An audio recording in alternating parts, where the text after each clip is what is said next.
今回この TC80 ツナモンスターバスターっていうのを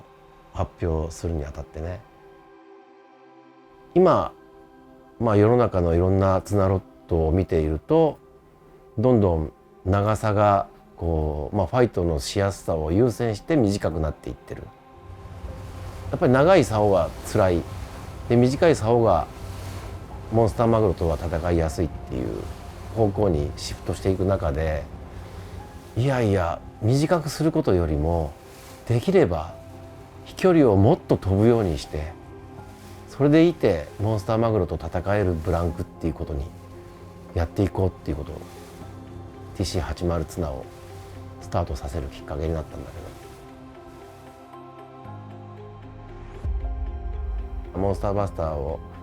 ほぼ出来上がったっていうのがもう3年ぐらい前になるのかな。でその時にもうこれ以上のモンスターマグロの竿はないだろうっていうところで、もうこんないい竿はできないだろうっていうところで一旦落ち着いて満足をしたんだけど、やっぱりでもその上を目指していかなきゃいけないっていう、もっとこんなことができるんじゃないかっていうところから、考えついていろいろマグロ釣りの現場でやっていて、でその中でシーラパターンのようなベイトがでかい時もあれば、カタクチイワシのように小さなベイトをモンスターマグロが捕食しているシーンもあって、できれば780グラムのルアーを12号という太い糸を引っ張らせながらも遠くまでルアーがアプローチできるっていうことを目指してみたい。今回はスモールベイトに対応するために軽いルアーを十分な飛距離を出す性能を持たせながら200キロのモンスターマグロと戦うことができるブランク、これを追い求めてスタートしました。何本も何本も試行錯誤をやってきた中で、でかいよこれ。実際に戦ってて、明らかにこれは魚をヒットさせる時のアドバンテージになり、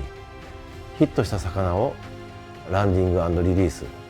するところまでできるっていう手応えをつかめたので、ようやくこれはもうゴーサインが出せると思いました。ツナロットになったら、まずは飛距離、やっぱり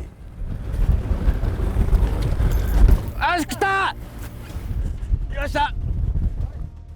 キハダの世界で言ったらマイクロベイトとかもう3、40グラムのルアーを投げなきゃいけない。でもモンスターの世界になるとルアーを軽くても7、80グラムでないと、あのでかいマグロを捉えるフックがもう乗せられなくなってしまう。だからこそ、モンスターマグロの世界だとスモールベイトといっても最低でもルアーは70グラム、80グラムが求められる。でもその70グラム、80グラムの軽いルアーが12号という糸を引っ張って飛んでいくって、これすごく至難の技なんだよね。飛ばない、糸の抵抗の方が大きくてあっという間に失速してしまう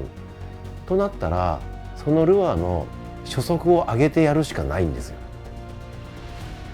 アングラーがフルキャストした時のルアーのスピード、発射スピードをより速くするしかないというところに、新しいこの TC80 ツナのティップセクションはそこをしっかりと抑えました。大事なことって、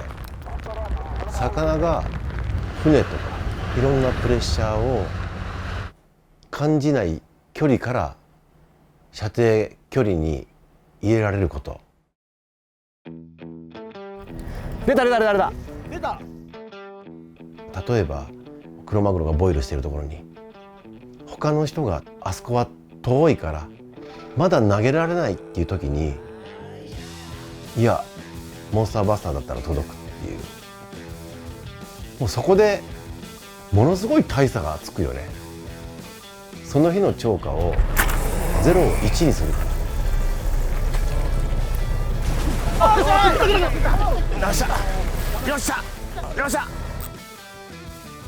でいざクロマグロがヒットしてからは今度はやっぱりバットパワー、リフトパワー、折れないのは当たり前。その軽いルアーが投げれるからパワーがないということではなくて、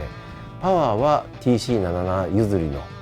モンスターに対応したバットパワーを備えています。そのロッドの性能で人間のパワーをブーストするっていう意味を込めて、今回は DBL パワーブースターっていう、人間が頑張ってくれるならロッドはもっと頑張りますよっていう、人の力を補うブランクスっていうことに、ここをやっぱりゼナックは追求していきたい。ゼナックならではの、TBL パワーブースターっていうのはまさにここに真髄があると思う。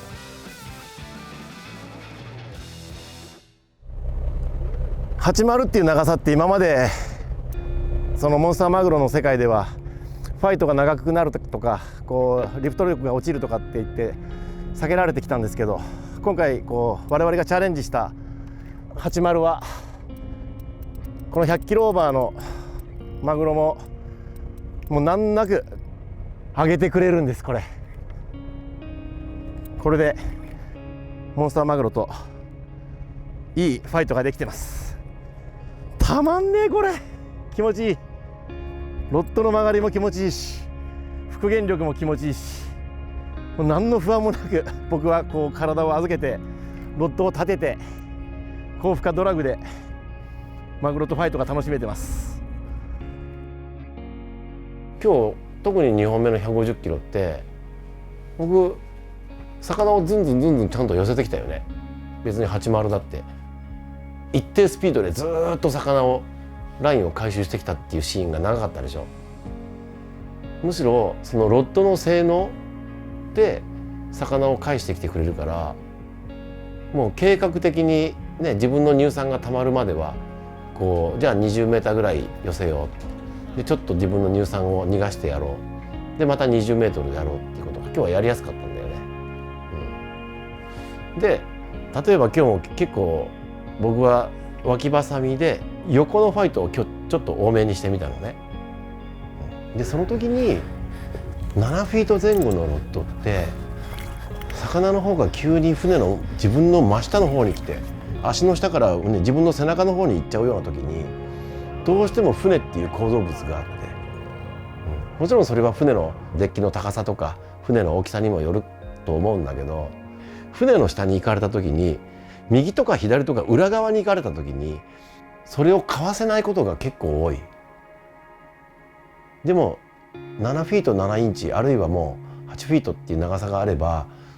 それをかわせるんだよね。要はラインブレイクを防いでくれる、この長さもやっぱり大事。やっぱりモンスターマグロってね、体格がいい人が有利だっていう釣りでもあるのはこれ否めないところで、だけど TC80 ツナっていうのは標準的な体の人、あるいは女性でなんとかシングルファイトでこのモンスターマグロと戦いたいっていう人にはアドバンテージになる竿だと思うよね。クロマグロに関して言うとこの2つのラインナップって今のドンピシャっていうかね、その30キロとか50キロぐらいの普通のアベレージサイズではなくて100キロが絡んできて、もう上は200それ以上っていう魚を狙おうっていうんだったら、もうこの TC77 と80と2本があったらほぼ全ての状況に対応できちゃうよね。7780の使い分けっていうのは実際ベイト小さくていや25センチのルアーほんと食ってこないっていう時に20センチまで落としたい、そういう状況だったら間違いなく新しい TC80 を使った方がアドバンテージ出せると思います。 TC77 で 80g って言われるとやっぱためらうんだよ。飛距離落ちるなって。でも TC80 があるから80g 距離出せるじゃんってなる。でも170-80g を超えてくるルアーを投げたいだったらもう間違いなく TC77 でかいルアーをちゃんと矢のような軌道で運んでくれるので使いどころだと思います。どちらの竿も200キロのマグロが来ても戦えるパワーがあるので、あとは自分がアプローチするルアーサイズによって使い分ければいいと思う。今まではもう TC77 を3本用意して3本とも12号を入れてルアーの種類を変えてたけども、77と80この2本があったらすごいやりやすいよね。だから幅がこれでできちゃうから、またヒットする魚増えるよね。今日もナブラにしてもある程度スーパーボイルっぽく見えるところでもあそこに投げたら食わない、ここだけは絶対食うっていうスイートスポットがあって、そこに自分のルアーを打ち込めてるかどうかで、あそこに入っただったら食うだろうと思うとやっぱり食う。だからナブラだから釣れるなんてことは全くなくて、同じナブラでもやっぱり落とさなきゃいけない場所っていうのはちゃんとあって、実際今日スーパーボイルがあって船 4,5 艇が囲んだけども魚がかかったのは2人だけだったよね。みんながルアーを投げてて、それって偶然じゃない。魚が食うべきところにルアーが入って魚が食うべきルアーの扱いをした人がヒットに持ち込めてた。だからこそね、この飛び象シリーズの飛距離は武器だよ。届かなかったところにルアーが届くようになる。これは魚のバイト数を絶対増やす。しかもその魚が食わないルアーを届かしても0点なんだよ。